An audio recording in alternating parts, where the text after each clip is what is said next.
You already know Omni Cosmic in the house, baby. Wake up.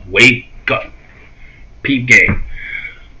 I'm on here right now today to let y'all know that I got this video that I mentioned last time that I was going to follow up on with regards to loving your soul and not your role. So we're dealing with emotions, and I'm not a doctor. I'm not a psychiatrist. I'm not licensed and all that. I'm just sharing my experiences. So if you are having serious issues and you're going through mental issues or whatever, see a doctor. I'm just sharing my life experiences. I'm not giving any advice for anybody to make any decisions. So let's get that out the way.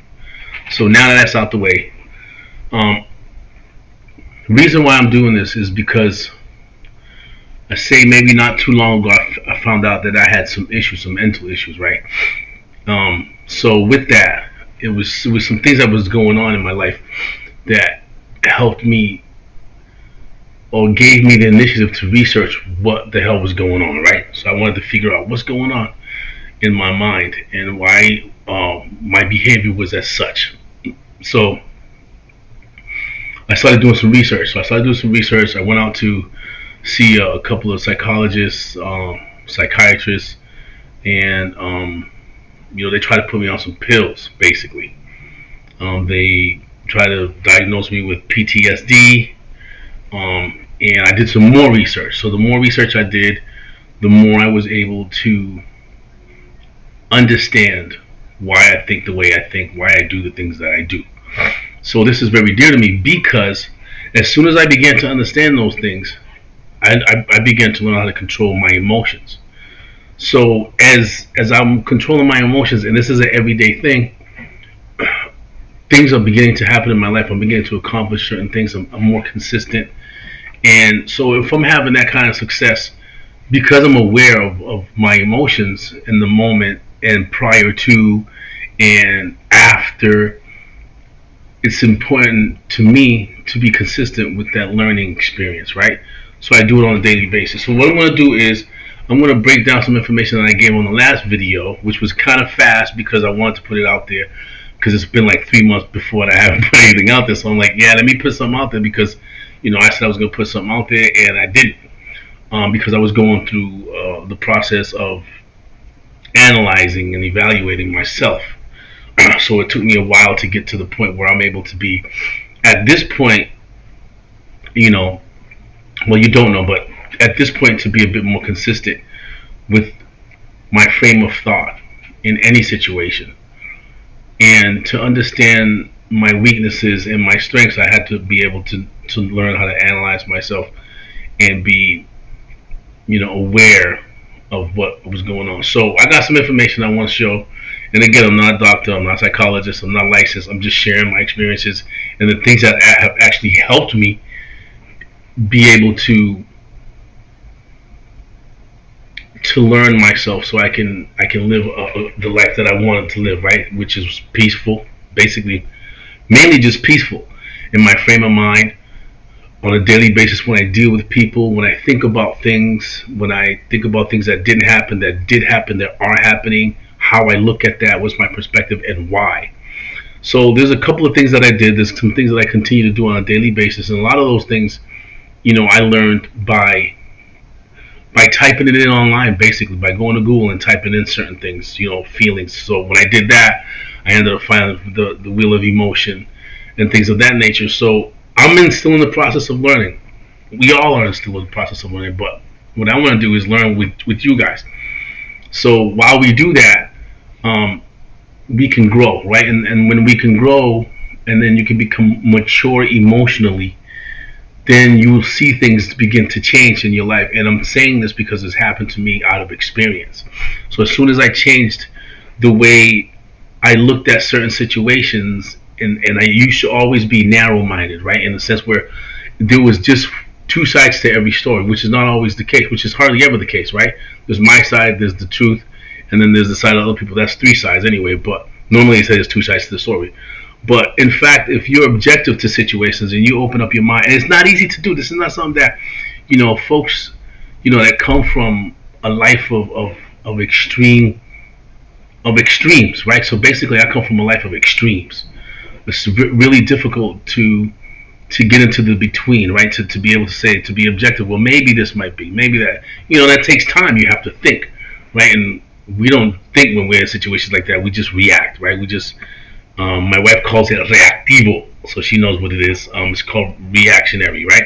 So we just react. Now this is where, I learned how to take my time, how to think about, why I'm thinking the way I'm thinking. Where's this feelings or emotions coming from? Were they there before, and are they just being exposed and being more pertinent dealing with that situation?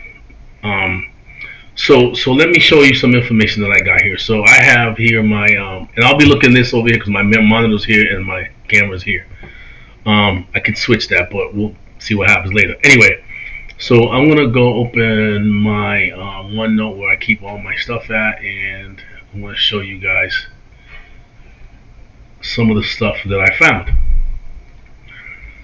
Okay, so here I have, this is EQ, which is emotional quotient, like I is it um your intellectual quotient, right? It's the your IQ. This is the EQ. So I have some folders here, and this is the one that I have some of the information I have. So my last video, I introduced you guys to Woe, right? Woe is the wheel of emotions, right? So this is some of the stuff that's on there. I showed you guys this information, and I know I use a term that I like, something like mental dissonance. Um, I looked it up. It's not really a term, but I like to use it because it explains some of the stuff that I like to talk about, which is basically it's confusion, right? It's emotion. We have emotional confusion, so I just put those two together to make it seem that. I'm just pulling my browser over so we can look it up, see what it says. I think it's something to do with government, but let's look at it. So we're gonna look at emotional. Let's see if we can type it in. Dissonance, right?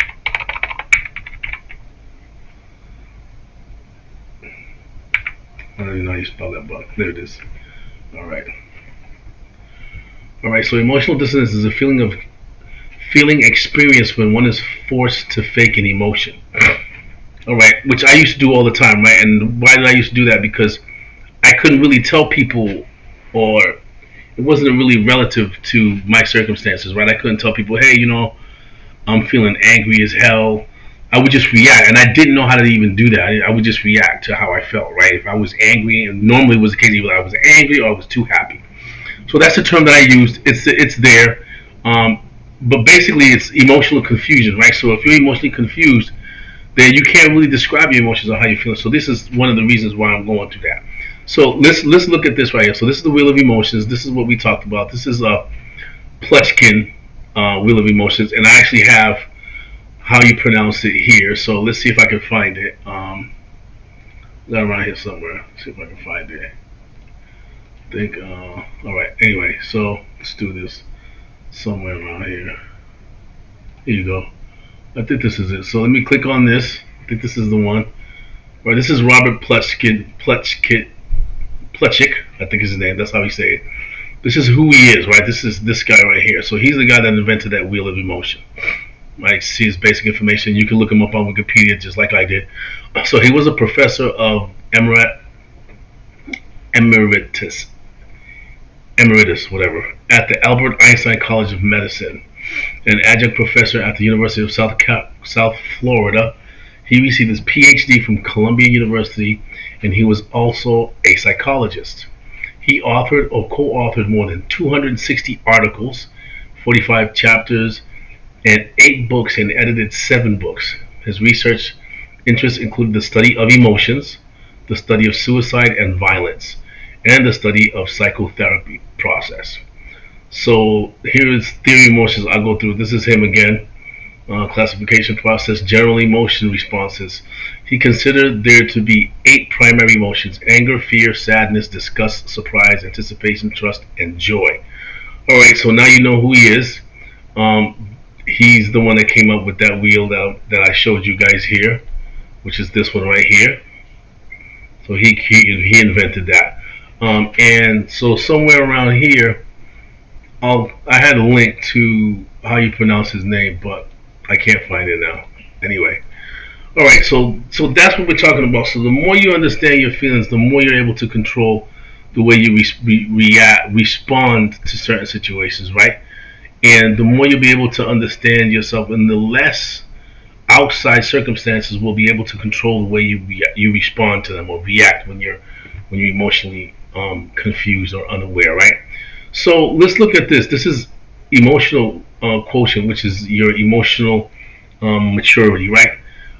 So right here is something that I want you guys to check out, right? So this is pretty interesting. Let me move this over. I love this movie. This movie is all about emotions. It's a great movie. Gotta check that out if you haven't checked that movie out. I forgot the name of it, but I'll put it somewhere so you guys can check it out. So this is a definition of emotions. Emotions are psychological states brought on by neurophysiological changes, variously associated with thoughts, feelings, behavioral responses, and a degree of pleasure or displeasure. There is currently no scientific consensus on a definition. Emotions are often intertwined with mood, temperament, personality, disposition, creativity, and motivation. So that's how an emotion is defined, but currently there is no scientific consensus on a definition of it, but this is how it's defined. All right. So we understand that, right? That's good.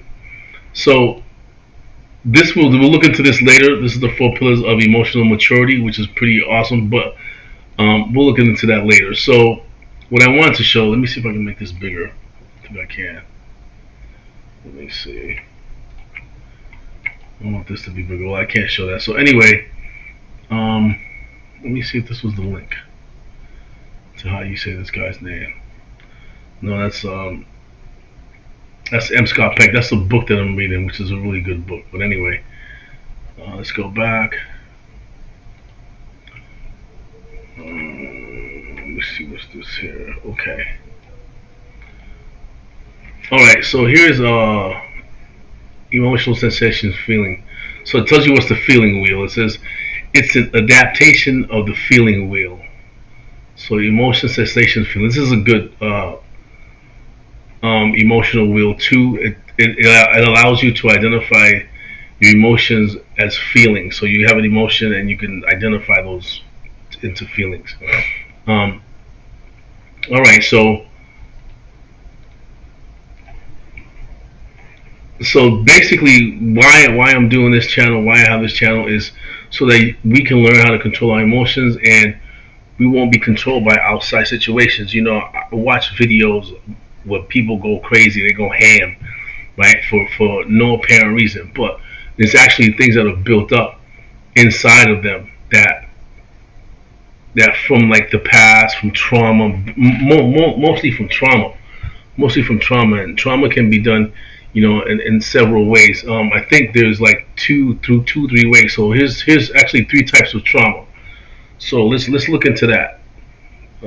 So I got this, put this on here. Let's make this bigger so you guys can see it. Okay, so these three types of trauma. All right, make that bigger right here. All right, so let me go. I think that's too big. Okay. All right, so three types of trauma. Right, there's acute trauma is usually caused from a single incident. If you have experienced a car accident, or if you have ever been the victim of a crime, or if you have lived through a hurricane or a deadly tornado, you may experience acute trauma. That's what acute trauma means. Chronic trauma is a trauma that is repetitive and occurs over an extended period of time. If a person has suffered from domestic violence or physical and or sexual abuse, there is a good likelihood that these abuses occur over an extended period of time. People who have fought in wars, especially those who have been deployed a number of times, often experience chronic trauma. Complex trauma. Let me get this up here so I can read that so you guys can see it. All right. All right. So complex trauma. Let me move this over. Probably if I can do this. Let me see. All right. Right. So complex trauma is the third type of trauma. It describes a person's exposure to multiple trauma events, often of an invasive interpersonal nature. Because these traumatic events have a personal invasive nature, the long-term effects of these events are usually severe or pervasive. If a child suffered years of abuse or profound neglect, the consequences are very damaging. So just to understand that, right, you have these three types of trauma. If you're a person who's emotionally unstable, right, you have had those traumas, and you don't understand that why you are the way you are, why you deal with things the way you deal with things, and you've gone through these type of traumas, then that's the reason, right? If you have chronic trauma and you act, a certain way, and you're violent, and you sexually abuse other people, you're very physical, you're closed off, you have a wall up, you don't trust people. Those kind of things are things that show you that you suffered through trauma, right? But most of us don't know that, because when we go to school, they don't teach us how to learn our psyche. But if you got somebody that's learning your psyche for you, and then you go to them and they're evaluating you, and they're telling you what they understand about your the way you think, but you don't understand how you think. If you put that together, you think, how many people have been controlling me throughout my whole life, beginning with your parents, and how many people are controlling me now, and you don't even know it. You're unaware of it, because that kind of stuff doesn't really, you don't. None of us have the wherewithal to say, hey, yeah, I'm just changing putting my phone on vibrate. None of us have the most of us say we don't have the time. I don't have the time, but I'm making time, right? I'm making time. I'm making time to learn myself, because I love myself. I'm important to myself. I want myself to be secure in every situation, to be confident in every situation, to learn how to deal with others the way they want to be dealt with, the way life should be, right? And I can't do that if I don't know how I think. I can't do any of that stuff if I don't know how to think. I'm just going to be basically kind of like a zombie, right? Outside situations controlling me. And there's deeper stuff to this that I want to talk about as I go on. Why is it important for us to understand how we think, what kind of information we intake, what our experiences, and what makes us the people that we are, and makes us do and say the things that we do. When you're able to do this, when you're able to control the way that flows in your mind, right, you'll be able to understand how to control your own self, how to go through life knowing that there's nothing out there that can make you into one of these type of folks where you're on TV, and then you see things happening, and you don't even know why that stuff is happening. You have no idea. You wake up, you're blacked out, whatever. You wake up in a crazy home. You wake up in jail. You wake up. Your wife has got a knife over you. She's trying to kill you because you beat her up the night before, and you don't know why. Those kind of things occur because of going through this stuff, right? You've gone through this stuff, and then you repeat it, right? The cycle keeps on going because there is no breakage. You don't understand how to break it. You never learned how to. And there's a lot of other stuff that comes with that. So let me go back here. So these are some other things that we want to go through, right? So I just want to read this to you real quick. So it says, in this area of the brain is largely shaped, and what brain am I talking? Part of the brain I'm talking about. I'm talking about the limbic system, right? The limbic system. We'll learn about that real quick, but I want to go through this part just to say something, right? I want you to read this. Look at this. So the limbic system says this area of the brain is largely shaped by your experiences. The more you have a certain type of experience, the more it becomes ingrained in your brain, and your response becomes the default. For example, if most of your childhood experiences make you feel safe and loved, your brain will be conditioned to play, explore, and cooperate. However, if you are often scared and feel unwanted, your brain will operate in fear and feelings of abandonment. And I got that from www.shortform limbic system. You can see it right there on the screen. So just think about that for a minute. So if you've gone through the opposite, if you've been scared and feeling unwanted, your brain will operate in fear and feelings of abandonment. So these are people that study your brain or other people's brains, right? Because your brain, hopefully you're still there. You got your brain in your head, right? But they study brains. They study the way people react and respond. How do they do that? How do they? Well, where do they get the time and space and subjects to do this kind of stuff? Where do they get that? Right? Some people volunteer. Some people, don't know it's being done to them, and they're being used as a in social engineering. It's another thing that we're going to talk about. But all this stuff stems from understanding how you think and why you think that way.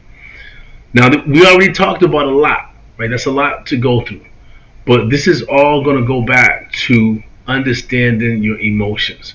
So let's read that again. So the limbic system, this area, and let me just show you what that is real quick, so you guys can get a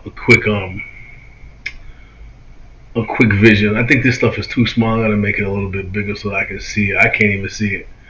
Let's see. So, all right. So here's the limbic system right here, and look at this. This is the eye of Horus. But anyway, we'll talk about that later. How this matches. Look at this right here. Right? You see that? And look at this right here.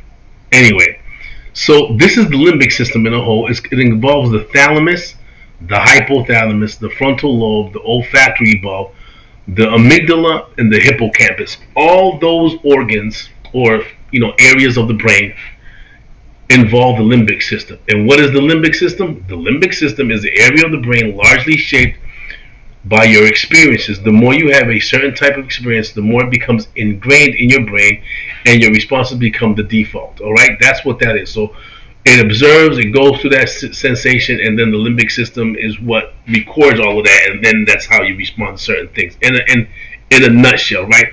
Of course, there's more to it than that, but in a nutshell, that's what that means. So if there are people, and like that's another thing that I'm studying too, but that's gonna come a little later. So going back, let's go back to the emotions, right? Um, so if you look at let's read this again. So emotions are physiological states brought on by neurophysiological changes, variously associated with thoughts, feelings, behavioral responses, and a degree of pleasure or displeasure, right? I'm gonna get this over here so this can be. So I want you guys to see that. Oh, Inside Out. That's the name of the movie. I think that's the name of the movie anyway.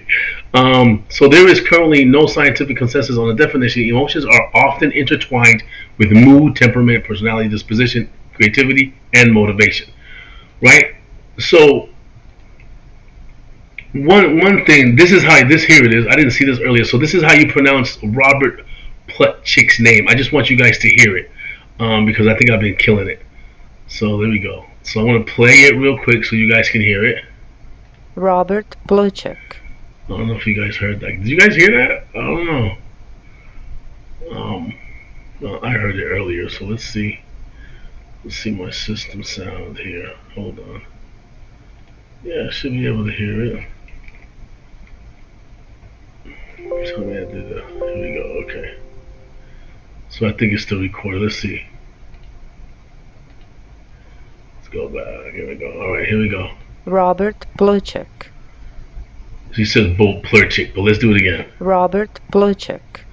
Robert Plutchik. That's his name. There it is, Robert Plutchik. So I got that just so I can save the man's name. Okay, so let's go back here. So we know who he is. We know what he's done. He's contributed to society by creating that awesome wheel of emotions. Now, these videos are for people. You can watch the video. You can say whatever you want. I don't really care. That's cool. It's an open platform, right? Whatever.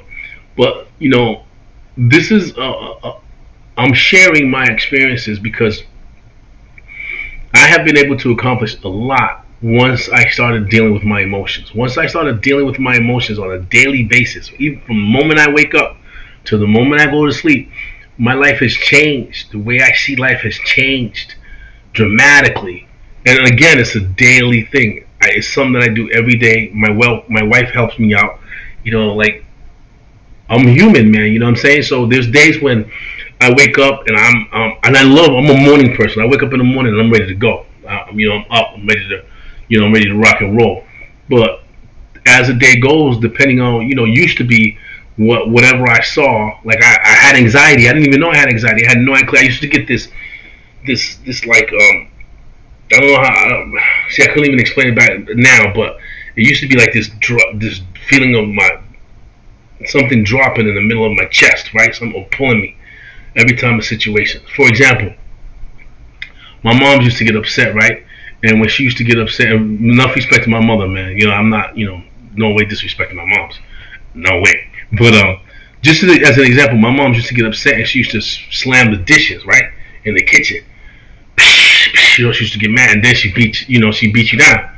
She come down to beat your ass, right, because you did something wrong. Now, as a grown man, um, when people are in the kitchen and like they're not slamming the dishes on purpose, they're just washing the dishes, just regular, But the dishes make noise. You got the ceramic, the plastic, the metal, and then they got the metal basin for the sink. It makes noise, bling, bling, bling. I get that feeling. So now that I understand, after going through all of that and trying to figure out why I feel this certain way, like when I hear people screaming and arguing, a lot, and because I've had those negative experiences, then my first response is negative. So I didn't want to live like that anymore. I wanted to figure out why. Why. I wasn't jumpy. Nothing like that. But inside, I was real unstable. And that was causing a lot of issues because I didn't know why, and it caused a lot of issues with a lot of people in my past, because of those that my early childhood experiences. So the reason I'm doing these videos is so those people who go through this on a daily, but this is a daily thing. Like, you know, it's like you explode every day. You get mad every day. You're mad, upset every day, or you're either really extremely happy every day. But there's no in between.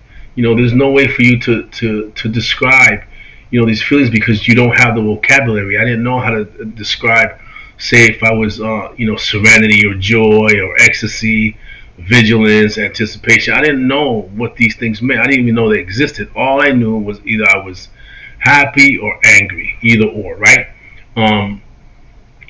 But now I know that it does exist. Now I know that there is an in between, right? There is an escalation, of those feelings that starts at some point and then it begins to escalate throughout the day if you don't pay attention to it. And awareness is something that will help you the most, is to be aware. So that's what I'm trying to do. I'm trying to make us aware that if we learn our psyche, if we learn our limbic system, if we learn whatever information we take in is the information that our limbic system records, and that's how we respond, or we react to things.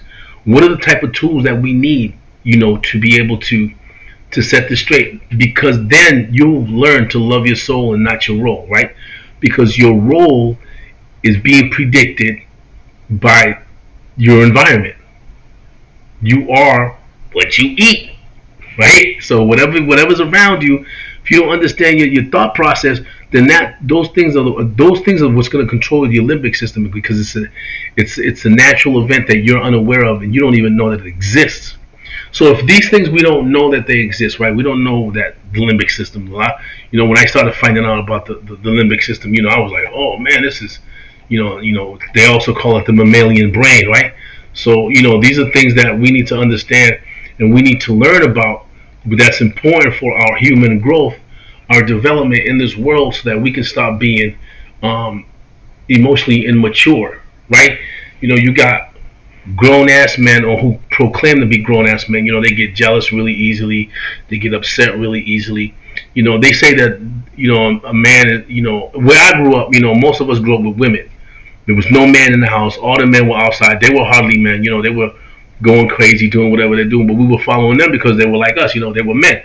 But we were emotionally high strung because our moms were. They were trying to work, get us through the day, make sure that we didn't die. That we weren't getting into trouble, that kind of stuff. So they were emotionally high strung. So that stuck to us, but we were unaware of that.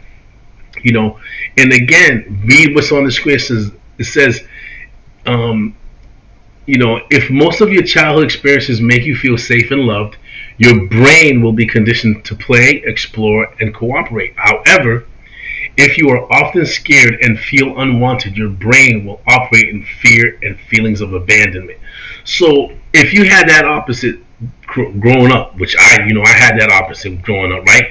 In school, in the streets, anywhere I went, so I was operating off of fear and feelings of abandonment on a daily basis. On a daily basis. I don't feel like that anymore.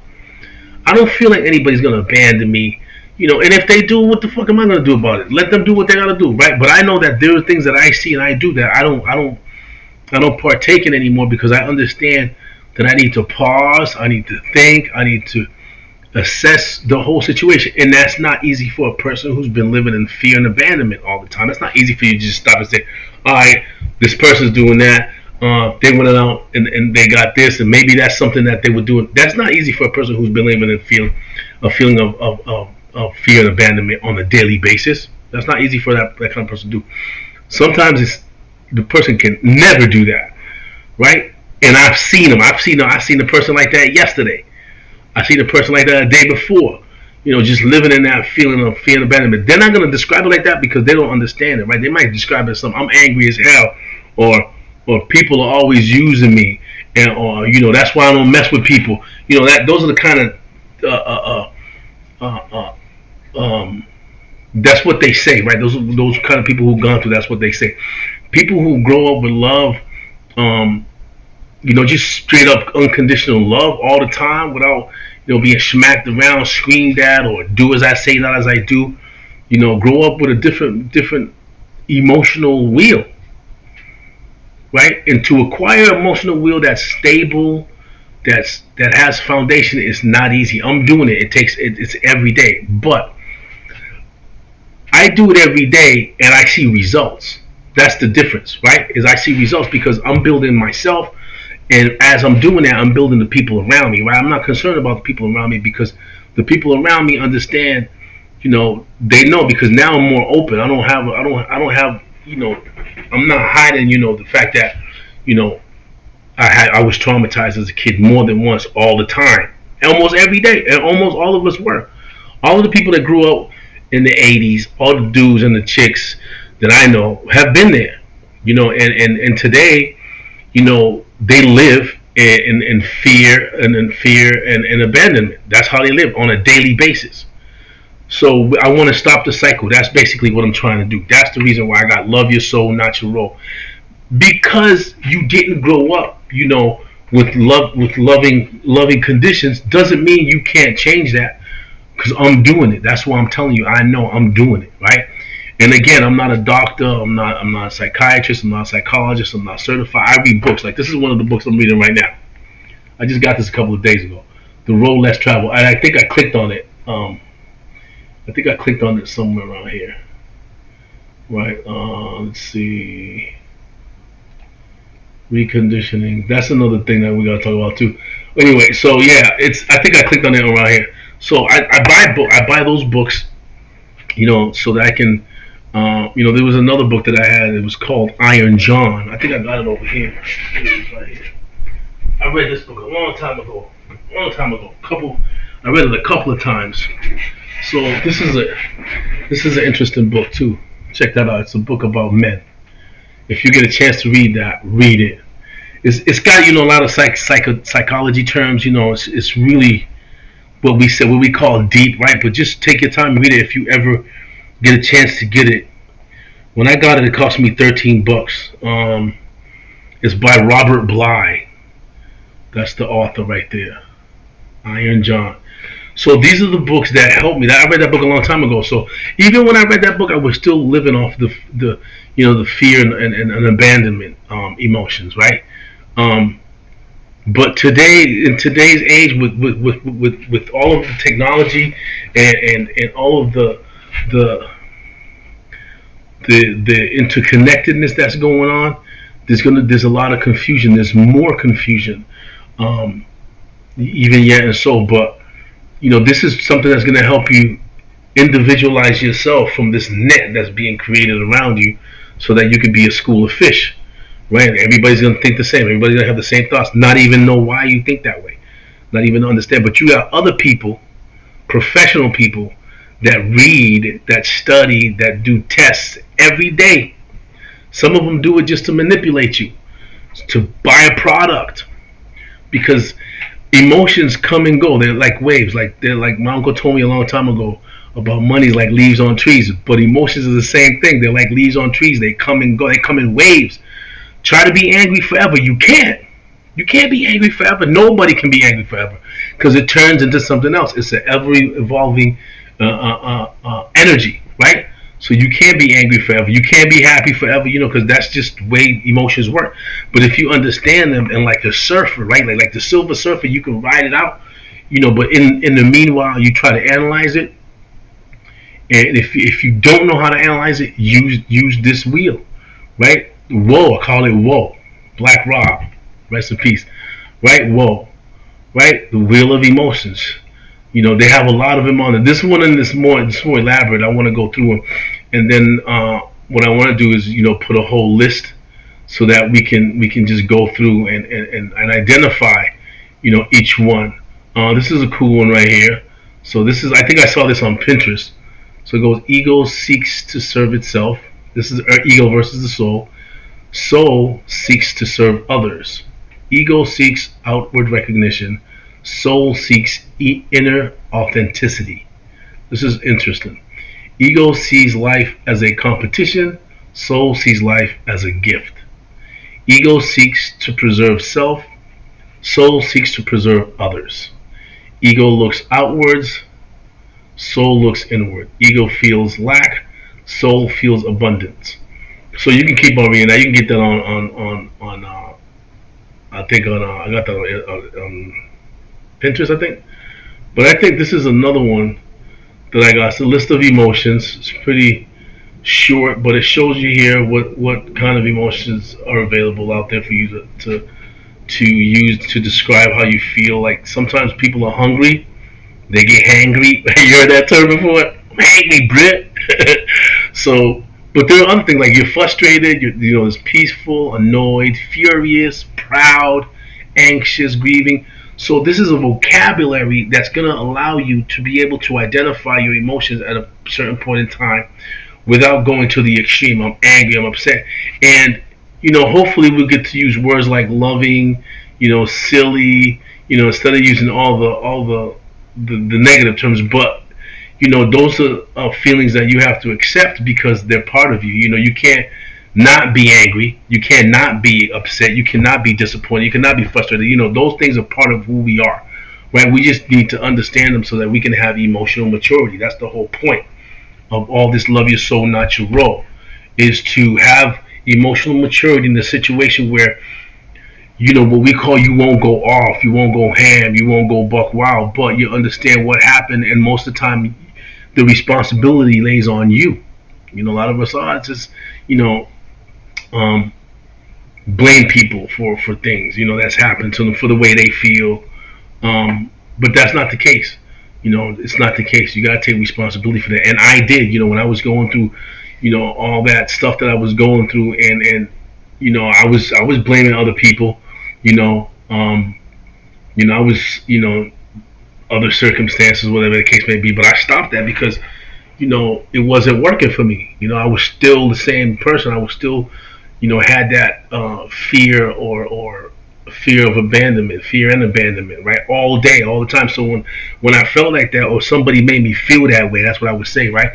I would lash out, verbally, and accuse, make accusations, and things that didn't really exist, right? Because I was living in that fear and abandonment. So when a trigger, right, when an argument was going to happen, due to some variation, right, it wouldn't matter what it was, right, then I would latch onto that. Because why would I latch onto that? Let's go back and let's figure that out. Why would I latch on to responding in that manner? Because here it says that well, I think this is the one I want to look at. Where is that? That's not the one. But that's let me go back. So again, I was responding in those ways. Here's the feeling of emotions. I think this is the one. All right, this is something I was going to read to you guys, but we'll do that on the next one. So anyway, so the reason I'm responding that way is because that's what I was dealt with, right? That's how I was taught to deal with emotions. So that's the way I responded, right? I responded in the way that my amygdala knows how to, right? My limbic system. My limbic system learned that hey, you have to respond in this manner, and that's what I did naturally, without me even because your body is a computer, so the memory system is built. Boom, it gets the information and repeats the same process over and over, depending on the circumstance. So that's why I was responding in that situation. But if I didn't know that, I wouldn't be able to change the way I think now, right? How I see things. And this is why I got this channel, man. That's what I want to let you guys know.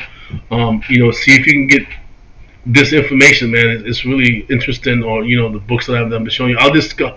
We'll talk about this later. I know this is more. This is pretty interesting, right? It's really cool, and I like it. But that's what I wanted to let you guys to know. First of all, pronouncing homeboy's name, right? So, I give big ups to him because he was the one that um, was able to show me that there was a better, more descriptive, intellectual way of describing the way I'm feeling instead of going ham, right?